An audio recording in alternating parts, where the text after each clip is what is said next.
Yang pertama-tama, saya ucapkan syukur dan terima kasih kepada Tuhan yang mana atas bimbingan penyertaan Tuhan yang hari ini Tuhan memberi kesempatan kepada kita semua, oleh saya selaku CDP dengan Bapak Ibu hebat untuk hadir bersama saya di tempat ini guna untuk melaksanakan atau menindaklanjuti apa yang menjadi sebuah program kami, yaitu program aksi nyata. Jadi terima kasih Tuhan. Dan yang kedua, saya ucapkan terima kasih kepada Bapak Ibu guru hebat. Sekarang di sini Bapak Guru tidak ada, jadi Ibu guru hebat yang sudah meluangkan waktu, tenaga, pikiran untuk salah satunya itu mendukung saya dalam program pendidikan calon guru benar. Jadi ini merupakan satu langkah yang harus saya lewati, yaitu tentang aksi nyata modul 1.4 tentang budaya positif. Jadi saya ucapkan terima kasih banyak. Dan yang ketiga, saya minta dukungan secara moral dari guru-guru hebat untuk kegiatan saya selanjutnya, karena perjalanan saya itu masih terlalu panjang, sehingga saya butuh dukungan dari guru-guru. Karena tanpa dukungan saya yakin saya tidak mungkin bisa melewati kegiatan ini ke depan. Jadi saya ucapkan terima kasih. Dan yang kedua, mengingat waktu kita juga sangat terbatas, kita langsung saja.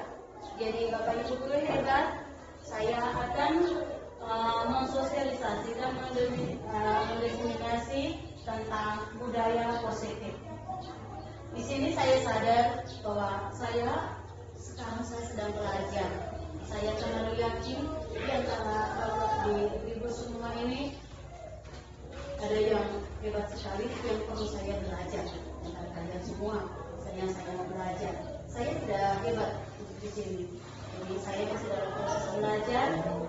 Jadi saya hanya membagi sedikit yang saya dapat untuk kita pelajari bersama. Jadi ini adalah bagian dari modul-modul yang saya sudah belajar dari modul 1.1, 1.2, 1.3, dan pada 1.4 itu saya belajar tentang budaya positif. Dan pada budaya positif ini sebagai bentuk aksi nyata saya yang hari ini saya lakukan. Kita langsung.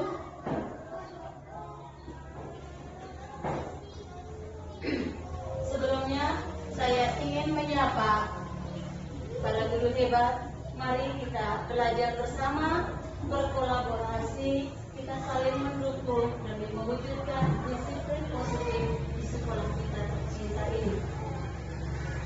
Selanjutnya, di sini yang akan kita bagi bersama, yang akan kita diskusi bersama, yang kita akan berkolaborasi bersama pada materi tentang budaya positif dengan konsep utama yang saya mau bagikan itu. Yang pertama tentang perubahan paradigma belajar, yang kedua tentang disiplin positif, dan yang ketiga tentang kebutuhan dasar manusia, keempat motivasi perilaku manusia, kelima posisi kontrol restitusi, keenam keyakinan kelas, dan yang ketujuh tentang segitiga restitusi. Baik, sekarang kita lanjut pada kegiatan yang pertama, yaitu tentang pembelajaran dengan paradigma baru. Pembelajaran yang paradigma baru yang sudah kami pelajari itu adalah pembelajaran yang dirancang berdasarkan prinsip pembelajaran yang terdiferensiasi, sehingga setiap siswa belajar sesuai dengan kebutuhan dan tahap perkembangannya untuk mewujudkan profil pelajar Pancasila. Ya, kalau untuk pembelajaran dengan paradigma baru, saya pikir untuk teman-teman yang sekarang ini sudah masuk di kurikulum merdeka, pembelajaran yang terdiferensiasi itu sudah tidak asing lagi. Apa artinya pembelajaran yang terdiferensiasi? Kalau mungkin ada bapak-bapak yang tahu, ibu yang tahu pembelajaran yang terdiferensiasi. Hari ini sudah gaung di kurikulum merdeka.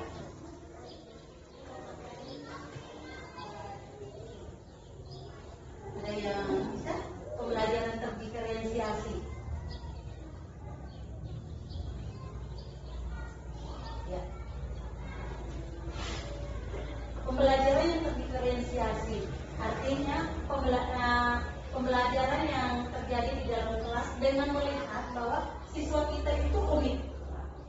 Ya, siswa kita itu unik. Siswa kita itu punya dengan kebutuhan yang berbeda. Sehingga pembelajaran yang kita lakukan di kelas itu artinya kita melihat dengan keunikan siswa kita, dengan kemampuan, dengan kebutuhan siswa kita. Jadi kita tidak sama ratakan. Kita tidak sama ratakan dengan pembelajaran yang ada. Tetapi kita lebih melihat pribadi dari siswa. Misalnya ada siswa yang secara visual, mungkin kalau ini dia tidak terlalu respon. Jadi mungkin ada siswa yang lebih senang pelajaran itu dengan menggunakan gambar.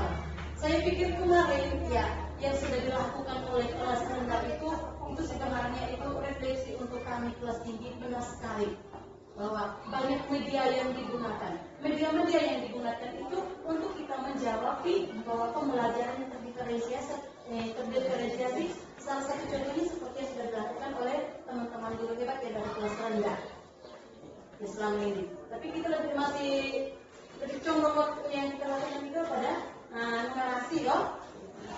Numerasi. Kita belum ke ini pembelajaran muatan-muatan yang lain.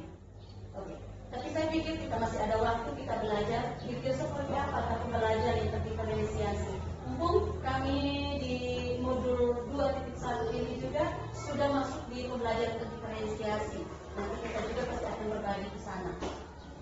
Jadi pembelajaran yang terdiferensiasi itu merupakan cara yang kita lakukan untuk mewujudkan profil pelajar Pancasila. Nah, profil pelajar Pancasila ini menjadi visi kita sama-sama untuk di kurikulum yang baru sekarang.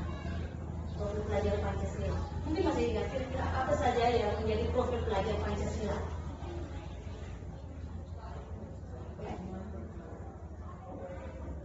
Profil pelajar Pancasila itu ada berapa ya?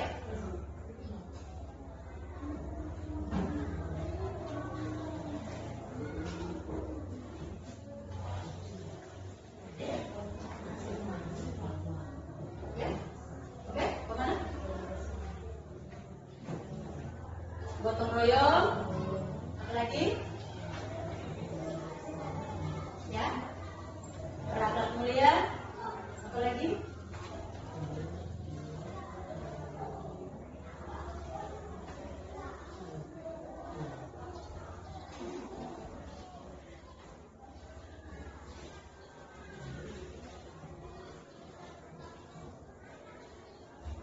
Ini teman-teman masih ingat tentang profil pelajar Pancasila selain gotong royong, ini berakhlak mulia, apa lagi?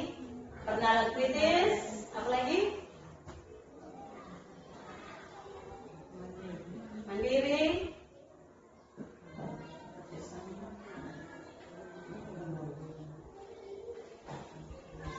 Profil pelajar Pancasila. Jadi ini ya kebinekaan global. Nah, itu yang menjadi visi kita bersama yang akan kita jalani ke depan. Oke, Bapak Ibu Guru, kita lanjut. Sekarang kita lihat lagi di disiplin positif. Disiplin positif. Bicara tentang disiplin positif, saya pikir bahwa tidak ada yang baru sekali. Kita sudah melakukan disiplin positif. Sekalipun itu sangat sederhana, tetapi kita sudah jalani. Di sini hanya untuk kita saling menguatkan saja. Kita menguatkan saja hal-hal yang positif yang sudah kita lakukan. Mungkin saya bisa minta teman-teman dulu kira-kira apa saja yang bagian dari disiplin positif yang sudah pernah kita lakukan di sini. Atau sekolah tepat waktu.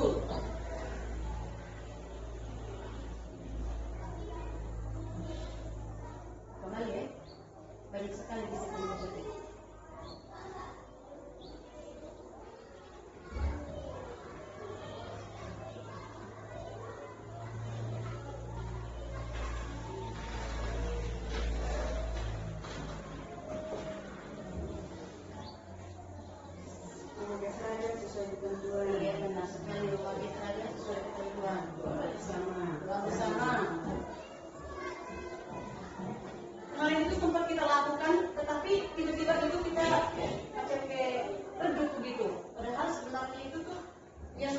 buat? Apa ya?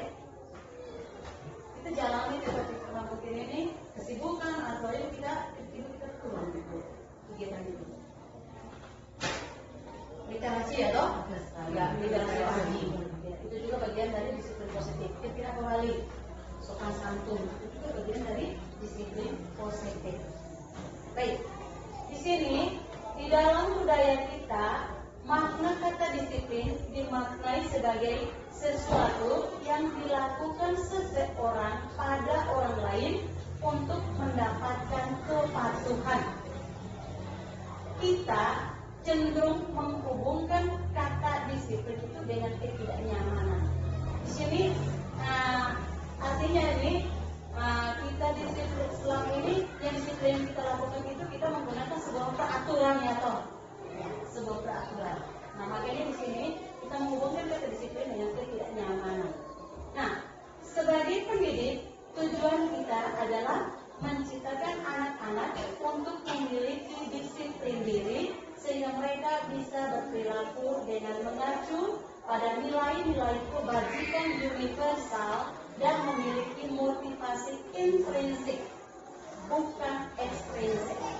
Artinya di sini adalah nilai-nilai kebajikan yang datangnya itu dari dalam diri, kesadaran ya toh, tapi bukan sebuah paksaan, bukan paksaan dari orang lain.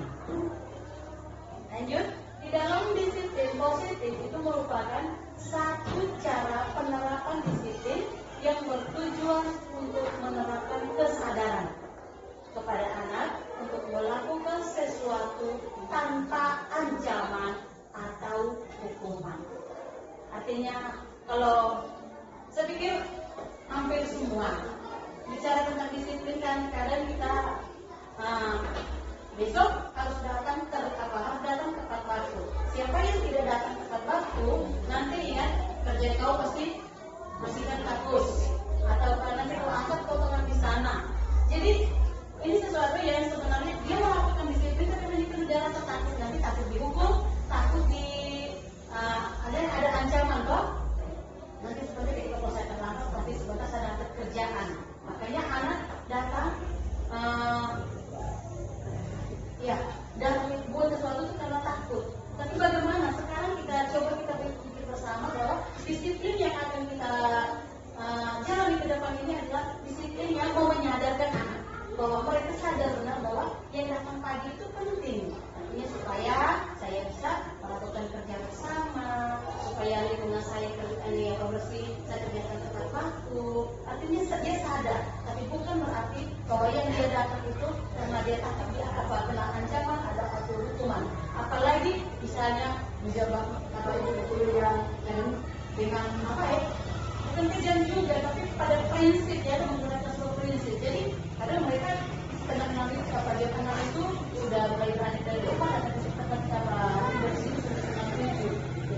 Nah di sini artinya sesuatu itu bukan salah juga, tetapi yang kita mau perjuangkan itu adalah sebuah kesadaran yang dari dalam diri anak itu sendiri.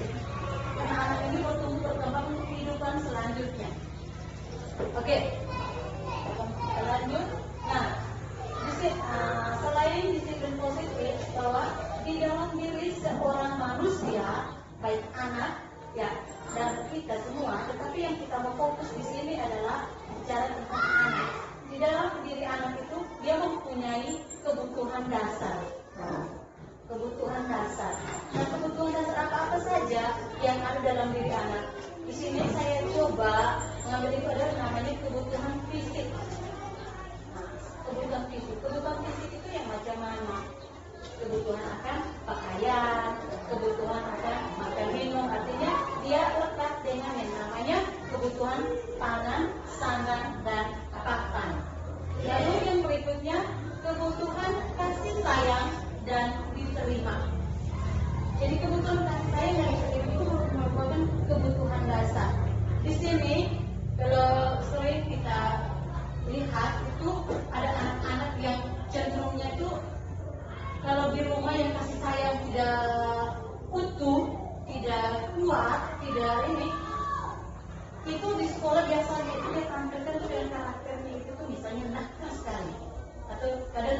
ganggu teman.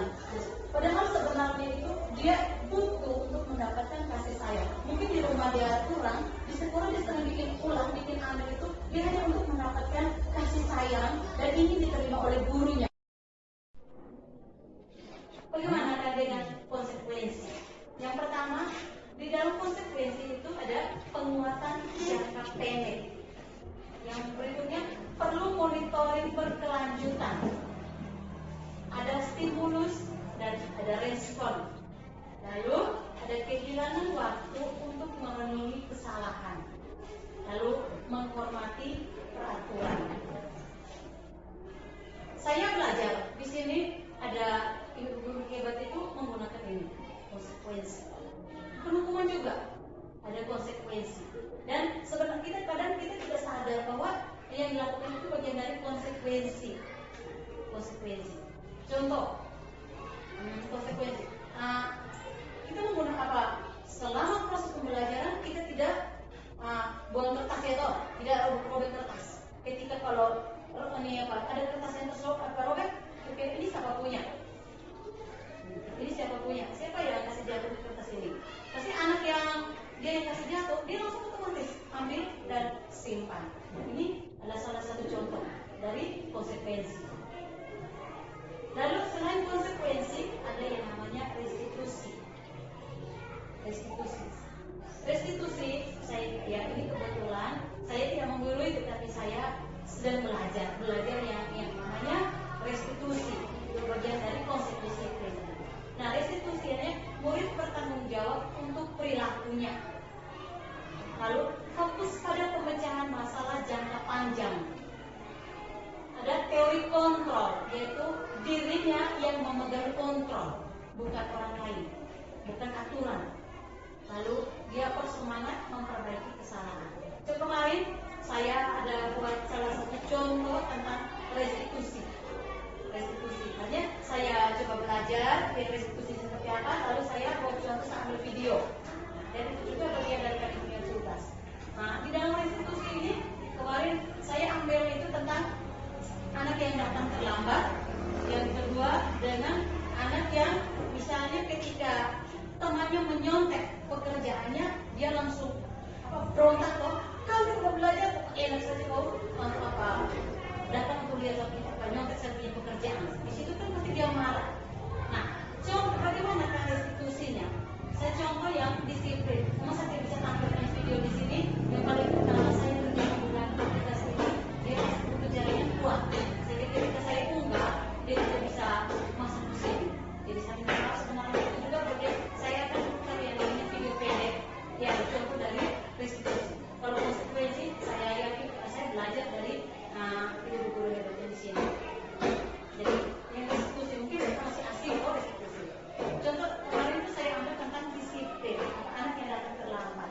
Ketika anak datang terlambat, kita tidak serta-merta langsung bilang, kau tiap pagi datang terlambat saja. Orang yang sama saja.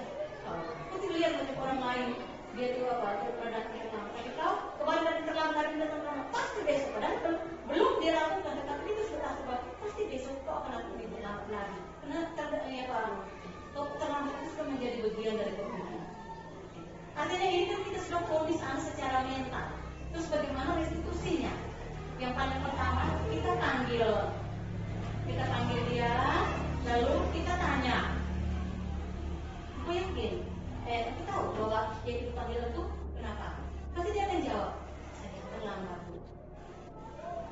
Kita jangan tanya, kenapa kok terlambat? Kata kenapa itu berarti kita sudah sedang macam mau deponis dia. Kata kenapa? Gitu. Jadi anak mau mungkin disuruh takut kenapa? Tapi sebenarnya yang mau kita tanya itu apa yang membuat kau terlambat? Pasti di situ dia akan pikir, oh yang buat saya terlambat yang paling pertama saya bangun terlambat. Kita tanya lagi. Ya sampai membuat sampai kau bangun terlambat itu apa? Yang sampai jadi di situ dia bilang saya bangun terlambat. Itu ikut terus. Ikut terus. Yang sampai punya bangun terlambat kenapa? Ayo ada yang sampai membuat terlambat itu apa? Pasti dia bilang dari malam saya tidur terlambat, karena nonton TV. Nah di situ kita tanya, oke, tidur terlambat karena nonton TV ataukah masih disuruh oleh orang tua masak makanan babi kayak apa. Nah, di situ kita tahu ternyata yang buat dia jadi terlambat dengan ini. Jadi, lalu kita tanya, lu sadar bahwa yang terlambat itu benar atau salah? Ya dong? Pasti dia akan jawab bilang yang terlambat itu salah. Terlambat salah. Terus kira-kira apa yang kau lakukan agar bisa tidak terlambat lagi? Ya dong? Pasti dia bilang akan bangun lebih awal. Saya tidak nonton TV, lebih sampai larut malam. Dia akan dia akan mengungkapkan semua. Artinya ini bagian dari yang kami belajar tentang restitusi. Kita mau menggali tentang apa yang membuat dia sampai dia tidak disiplin itu, sampai dia tidak terlambat begitu. Lalu kita menanyakan lagi kaitan lagi dengan keyakinan kelas kita. Jadi di sini sebenarnya itu sebelum masuk ke restitusi kita akan ada yang namanya keyakinan kelas. Kita membuat keyakinan kelas. Keyakinan kelas itu beda dengan yang namanya aturan kelas. Keyakinan kelas artinya mereka yakin bahwa itu ada dia punya tahapan-tahapan lagi yang kita masuk sampai ke keyakinan kelas. Jadi ketika tadi kita kembali pada persoalan anak tadi, kita kembali pada keyakinan kelas. Nanti kita akan tanya, kira-kira kamu masih ingat tentang keyakinan kelas kita? Keyakinan kelas mana yang aku sudah langgar? Di situ misalnya, keyakinan kelas salah satunya disiplin. Oke. Ketika dia berbicara disiplin, kita tidak langsung bilang dengan kata-kata seorang kata marah, kata yang memojokkan, tapi kita kembali lagi. Artinya ini yang saya bagi sementara yang saya belajar ya, yang saya dapat dari guru PKT itu dulu, yang menjadi pendidik fasilitator, di pendamping pelajar praktik. Setelah anak mengatakan bahwa dia kaitkan dengan dia punya keyakinan, saya masih di sini 15 menit saja.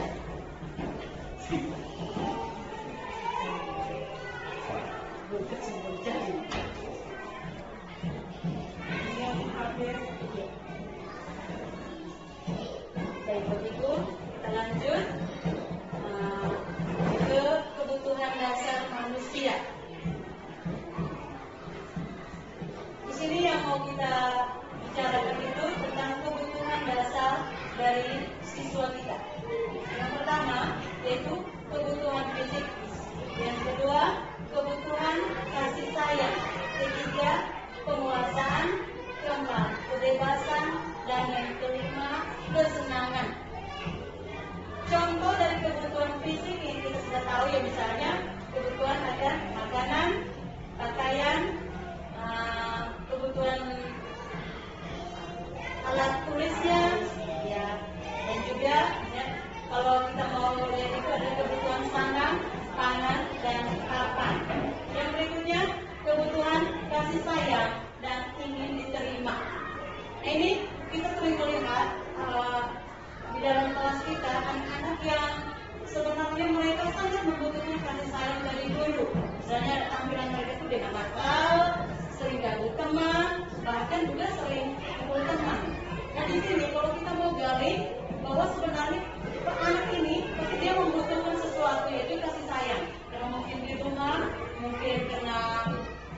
dari orang lain.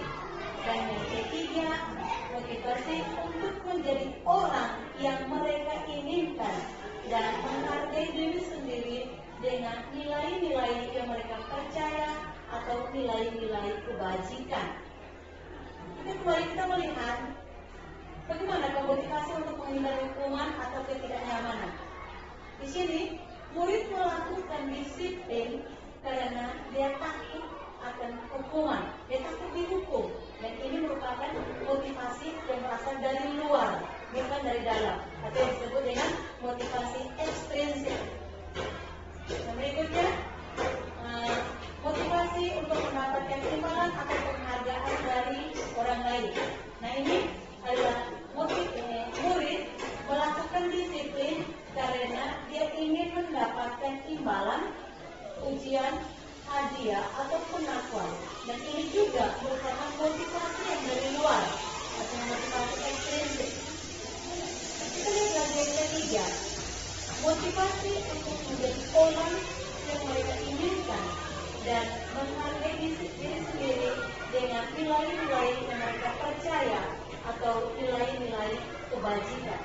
Nah, hari ini siswa melakukan disiplin diri karena dia sadar akan nilai kebajikan dari dirinya, bukan yang dari luar, tetapi motivasi ini yang merupakan motivasi yang dari dalam diri siswa tersebut. Berikutnya kita lanjut, konsep disiplin dengan identitas gagal. Nah, konsep disiplin dengan identitas gagal artinya disiplin kita buat disiplin, tetapi yang dia dikatakan bahwa disiplin yang kita lakukan itu yang pada akhirnya tidak tertanam dalam diri anak. Makanya di sini saya coba melakukannya itu adalah konsep disiplin dengan identitas gagal, yaitu yang pertama hukuman, yang kedua penghargaan. Hukuman, ketika kita buat anak itu kita inginkan bahwa dia harus disiplin, tetapi dengan cara kita memberikan hukuman itu ada banyak. Ada ketika anak tidak kerja, kita bilang kau boleh tuh, atau anak itu di dalam barisan, kau berdiri satu kaki atau sambil berdiri dengan hormat bendera. Ketika anak tidak menggunakan pakaian yang sesuai ketentuan, kita bukan melakukan pendekatan, tetapi kita selalu dengan memberikan hukuman. Karena kita mau bahwa anak itu disiplin. Tetapi karena dia tidak disiplin atau kurang, maka di situ kita memberikan hukuman. Nah, apa yang terjadi dalam diri anak? Yang nantinya ketika hukuman ini terus kita lakukan, berarti ada anak merasa takut. Yang kedua, memaksa. Kita paksa, lalu menyakiti. Yang jelasnya pasti membekas di perasaannya. Lalu anak juga dibuat untuk tidak nyaman. Lalu anak menyembunyikan kesalahan. Itu dari konsep disiplin dengan menggunakan hukuman. Lalu bagaimana ketika konsep disiplin dengan memberikan penghargaan? Siapa yang datang lebih cepat besok pagi nanti akan dapat satu, ini pakai kasih dia misalnya dia satu buku dengan satu buku. Jadi anak berlomba-lomba bahwa besok dia datang tenang, dia tidak datang tenang, dia cepat misalnya. Dia mau dia lebih awal dari orang lain supaya dia bisa dapat satu buku dan satu buku yang dijanjikan oleh ibu guru. Nah, coba kita lihat ketika konsep disiplin dengan memberikan sebuah penghargaan itu berarti dia tidak efektif. Lalu mematikan kreativitas. Kenapa? Ketika besoknya lagi ibu tidak memberikan sebuah perjanjian bahwa siapa yang datang lebih cepat, saya datang ini tidak dikasih lagi buku dan buku atau tidak memberikan lagi penghargaan yang lain, yang jelasnya pasti disiplin ini betul bahwa untuk aku saya datang disiplin, karena besok saya tidak dapat apa-apa lagi. Itu disebut dengan mematikan kreativitas anak. Lalu menghukum dengan sistem ranking, lalu merusak hubungan, lalu mematikan kreativitas, merampas hak menghargai dirinya. dengan sebuah penghargaan. Kemarin kami coba tanya, artinya kami di sekolah itu pernah melakukan sebuah penghargaan contoh anak-anak yang juara 1, juara 2, juara 3 itu biasanya dikasih uang misalnya dari sekolah sekali itu tidak banyak, mungkin hanya dengan juara 1 misalnya 20.000, juara 2 15, juara 3 10. Terus itu bagaimana?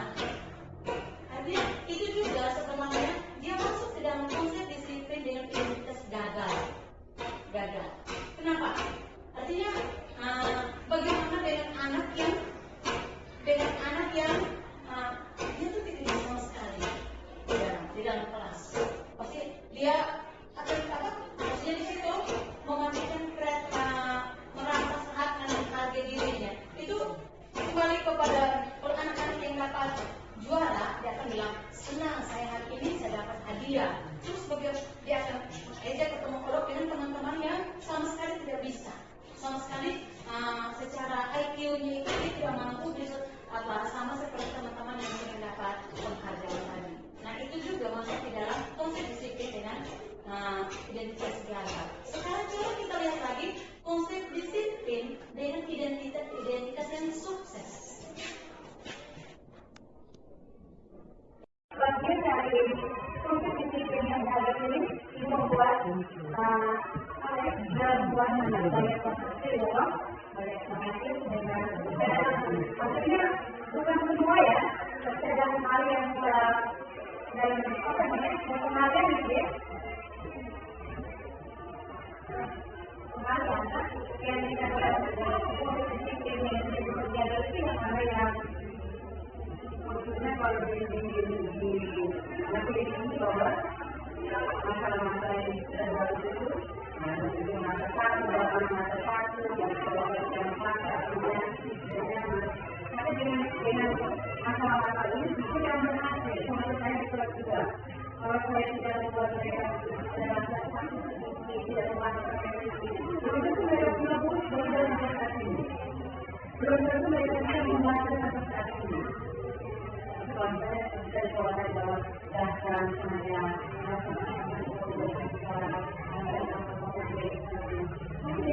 saya bahwa nanti saya belajar hukum tadi ya bahwa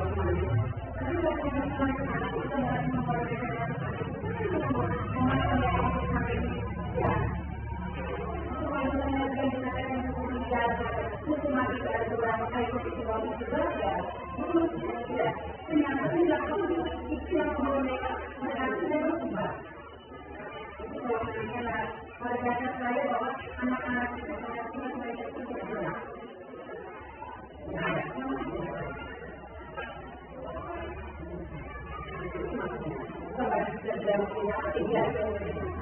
Baik, saya pikir bahwa itu sebenarnya itu bukan masalah, tetapi mama sudah menuntut sebenarnya, menuntut memilih dengan cara yang harus didevelop dengan cara mama sudah menuntut sebenarnya dari cara itu. Hanya di sini yang dimaksudkan itu hukuman itu misalnya dengan hukuman yang maksudnya kata-kata yang membuat di dalam pikiran anak. Ketika anak itu mau takut, ketika anak-anak dan ketika habis pakai dulu bahwa siapa lama dan kemudian ketika anak sudah memilih misalnya, saya tidak tahu bahwa anak yang punya kebutuhan itu berbeda. Tapi yang itu cuma memilih tapi dia untuk misalnya membuat puisi misalnya. Membuat puisi anak, tapi itu bisa membuat puisi. Tetapi disuruh yang coba kau membuat puisi yang membuat puisi dia tidak bisa. Begitu. Jadi yang mengatakan itu sebenarnya tidak ada dalam hukuman. Jadi kamu menuntut membimbing, mengarahkan. Tapi yang betul ya, kesimpulannya yang di sini yang disebut hukuman itu artinya hukuman yang langsung dengan kalau kita sekarang dengan jadi dengan sepuluh begitu kan. Tapi kalau yang membuat kita juga menuntut membimbing, mengarahkan. Yang berikutnya ini tentang konsep disiplin dengan identitas sukses. Tadi kita sudah masuki konsekuensi dengan restitusi. Konsekuensi itu penguatan jangka pendek, perlu monitoring berkelanjutan, stimulus dan respon, Pertimbangkan waktu untuk memenuhi kesalahan dan menghormati peraturan. Ini disebut dengan konsekuensi. Lalu, restitusi. Restitusi artinya murid yang bertanggung jawab untuk perilakunya. Lalu, fokus pada penyelesaian masalah jangka panjang. Murid menghormati dirinya dan orang lain. Dan berikutnya, teori kontrol. Sendirinya membuat kontrol. Jadi bersemangat memperbaiki kesalahan. Oke, restitusi yang ini seperti saya berbalik konsepnya dengan pendekatannya. Konsep disiplin pendekatan restitusi adalah sebuah cara untuk menanamkan disiplin positif pada murid. Sebelum kita masuk disiplin restitusi, kita lihat dulu pengertian restitusi. Restitusi adalah proses menciptakan kondisi bagi murid untuk memperbaiki kesalahan mereka sehingga mereka bisa kembali pada kelompok mereka dengan karakter yang lebih kuat. Ini bagian dari pengertian restitusi tadi. Ciri-ciri restitusi bukan menebus kesalahan, namun belajar dari kesalahan. Yang kedua, memperbaiki hubungan.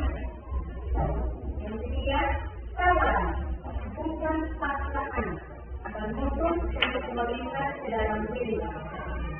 Kemudian, mencari kebutuhan dasar yang mencapai tindakan. Yaitu fokus pada keterbukaan tindakan.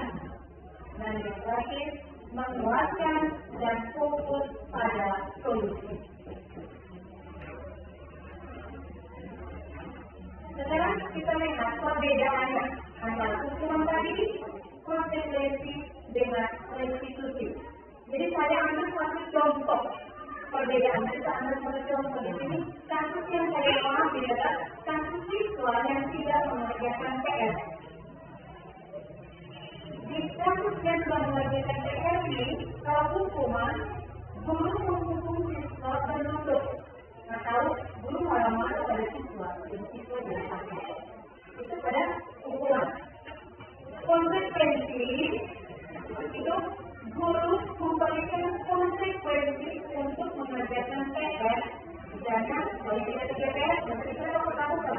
Atau dengan cara yang sama, kalau silakan keluar sebanyak 3 kali. Lalu guru tegas yang tidak mengerti. Guru tegas lalu siswa menghormati peraturan ini lebih dari konsekuensi. Nah, restitusi. Bernama restitusi. Dengan kan biasanya tadi kalau restitusi, guru menanyakan keyakinan kelas atau dirinya dan membantu siswa menyelesaikan masalah. Lalu guru terbuka dan siswa menghormati dirinya dan orang lain. Jadi ini adalah perbedaan. Satu kasus dengan perbedaan dalam hukuman, konsekuensi dan restitusi yang saya jelaskan. Lalu di sini ada 5 posisi kontrol di dalam restitusi tadi. Restitusi ini ada 5 posisi kontrol. Posisi kontrol yang pertama itu penghukum. Penghukum itu artinya ketika sudah mengerjakan PR, kita langsung dengan menghukumnya. Lalu pembuat masa bersalah. Saya pembuat masa bersalah ini saya coba pikir ini. Ketika anak yang nakal, ini sudah lakukan kemudian dan saya dari atas bawah. Jadi bahwa mungkin tidak mau kenapa saya kesal, jadi mau nah ini harus dijawab pembuat masa bersalah. Karena itu ketika jadi membuat diri itu ada rasa bersalah. Lalu bagaimana kita menjadi posisi kontrol yang kita jadi teman? Kita jadi teman ini juga, misalnya anak yang paling kasus yang anak bekerja PR, baik juga bekerja PR, kamu sudah tersilai itu, jadi bersalah. Kalau masa ini, kalau nanti di rumah ibu guru ya, sama-sama menceritakan betul-betul kalau sudah mengerjakan PR. Ini contoh kalau posisi kontrol kita sebagai teman.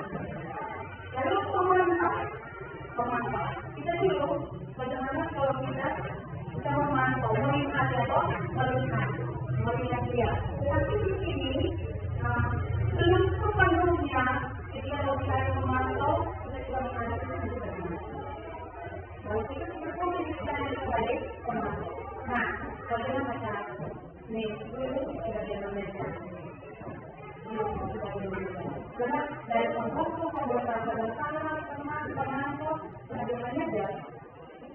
Yang ini apa pernah itu boleh bagaimana saja. Kalau itu dilakukan itu saudara. Dan kita tempatkan siswa sebagai subjek, bukan siswa sebagai objek. Siswa sebagai objek. Ini itu kita kalau melihat itu sebagai subjek.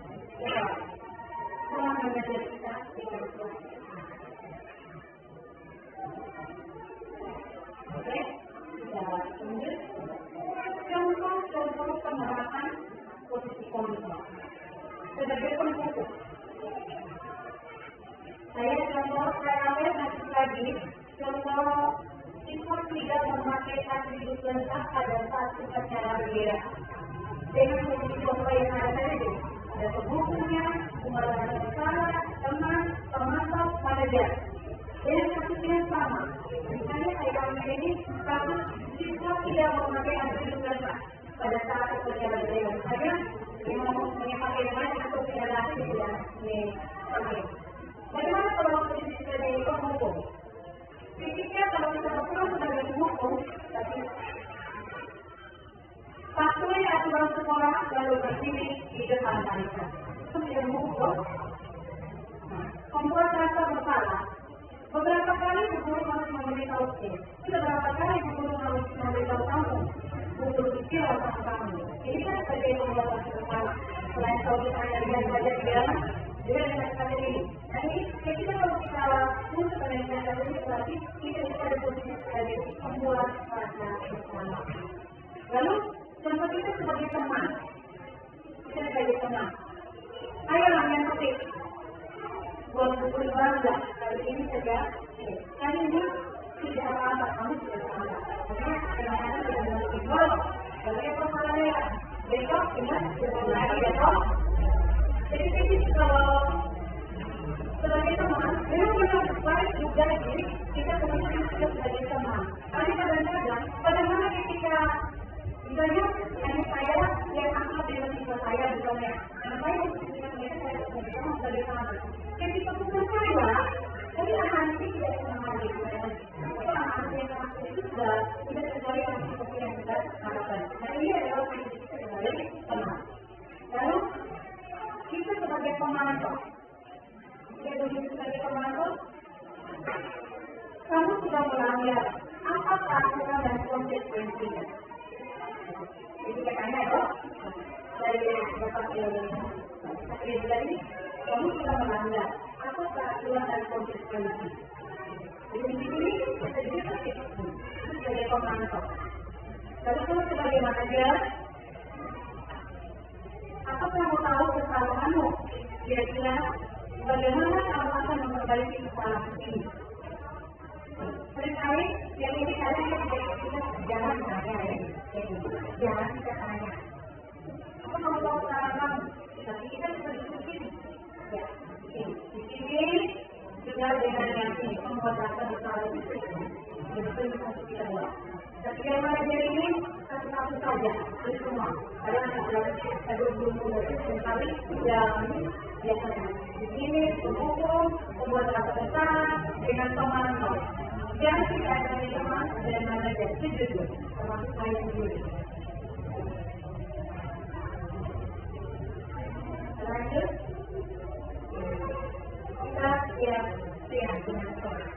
Tapi di awal saya tidak singgung dengan sekolah.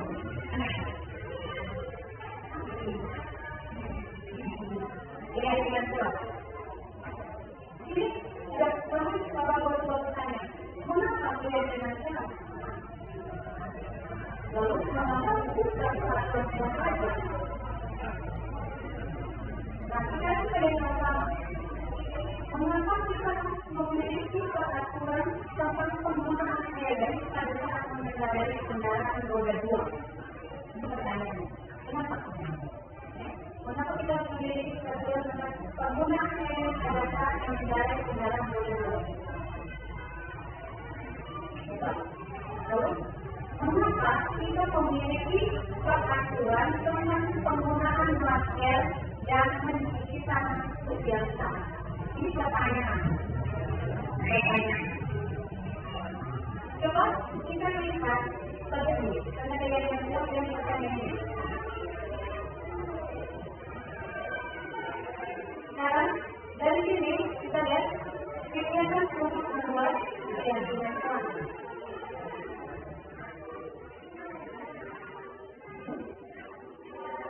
Dulu untuk membuat keyakinan Tuhan, dulu pertama kita membuat keyakinan Tuhan. Yang pertama berdiskusi dulu tentang keyakinan. Tapi untuk membuat keyakinan itu jangan dulu harus dibuat pelan-pelan. Kira-kira contoh yang yang kita buat datang tepat waktu. Jadi jangan makan pada saat pembelajaran. Pada saat pembelajaran. Lalu lagi contoh peraturan.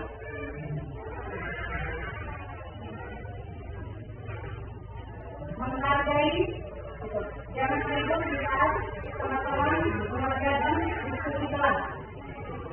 Ada kata jangan, tidak boleh, dilarang, itu bagian dari peraturan.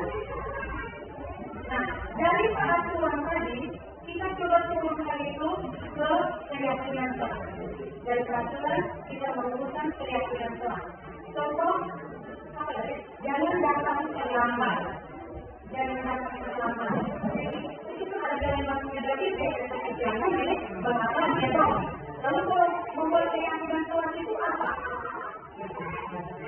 Datang tepat waktu. Ya, datang tepat waktu. Ketika datang tepat waktu, nilai kebajikan apa yang mau kita tanyakan untuk anak? Nilai kebajikan. Nilai kebajikan yang kita tanyakan. Disiplin, toh? Lalu misalnya anak, atau yang kedua misalnya jangan duduk di dalam yang kedua itu kan juga bagian dari akhlak. Kalau kita jangan duduk di dalam nah dari jangan duduk di dalam kelas, kalau kita malah ingin mengubah cara kita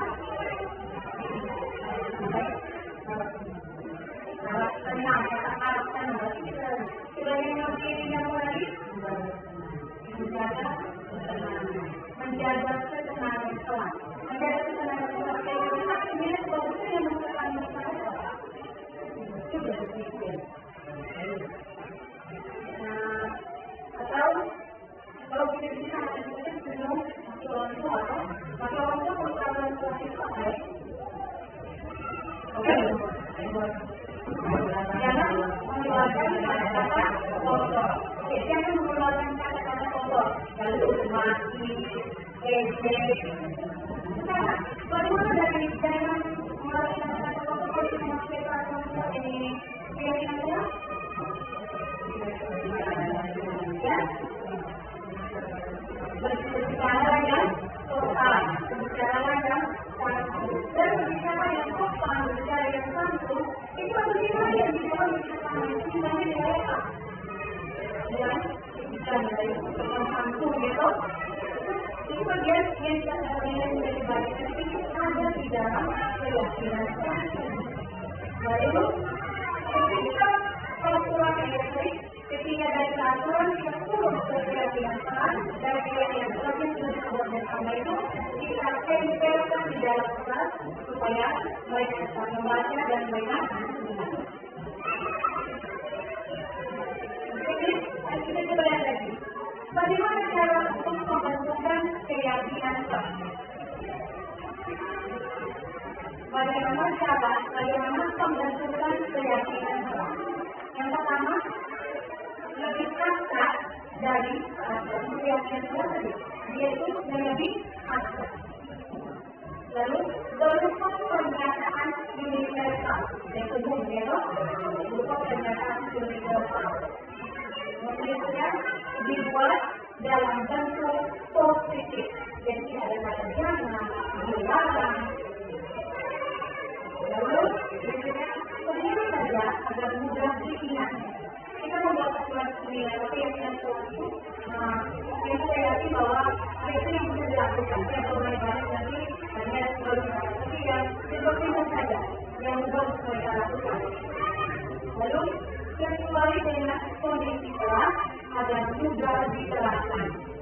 Dan lagi semua pelajar kelas harus dilibatkan. Artinya keyakinan kelas itu kita ambil dari umat dan bahwa kita belum itu sebenarnya saya. Jadi kita mau melakukan apa saja ya, kita boleh.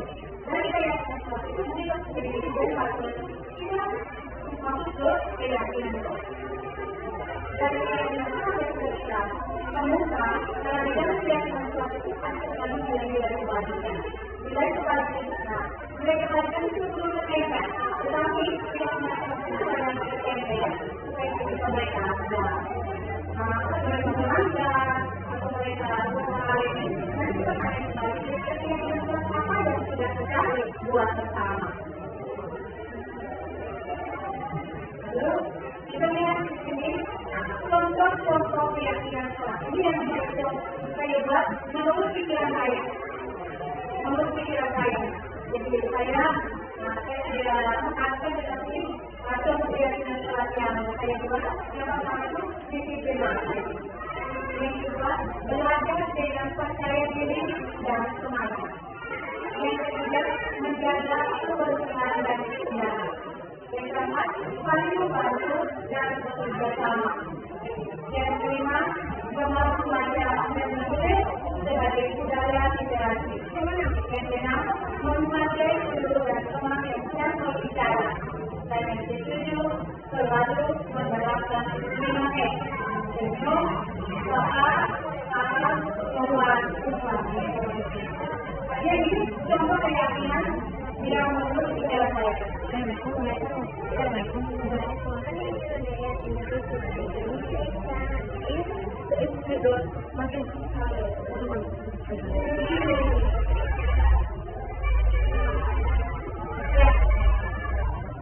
Dan ini yang terakhir artinya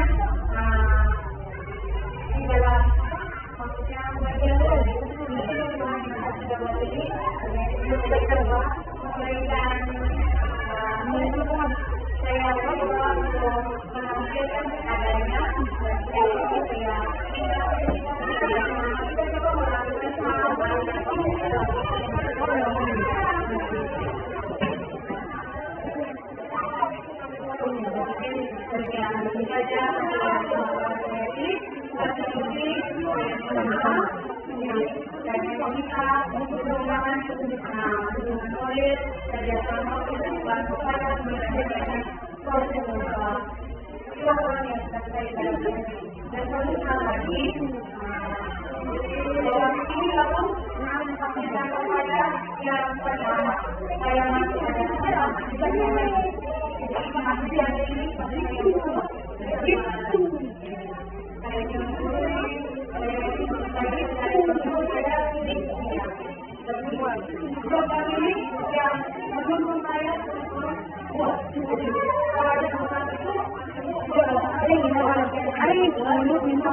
komentar,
kalau kita mau jadi guru, mau mendidik kita,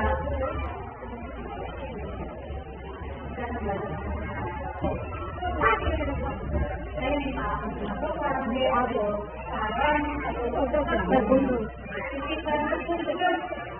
Jangan apa yang berpikir yang ini.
Yang kedua, untuk bisa menjawab ini itu kan bagian dari saya punya itu hasil yang saya dapat, ya hasil yang saya dapat dari punya terbaik dan bisa berbagi itu.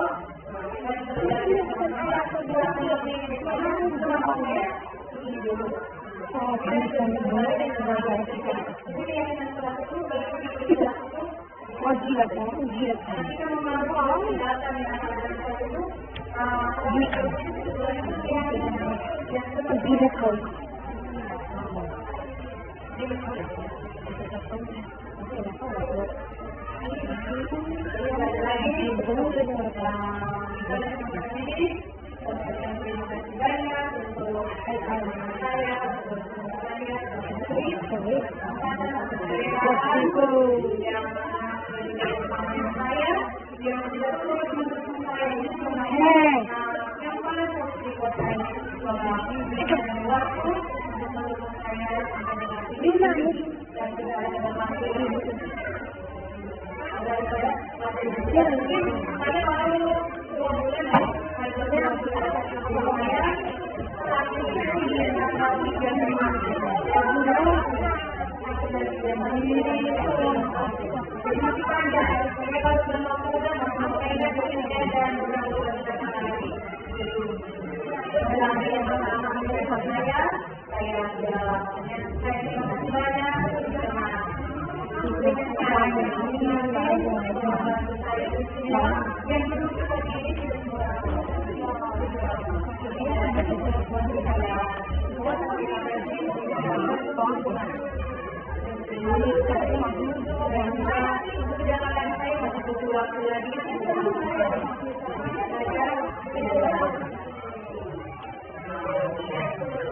Cepat.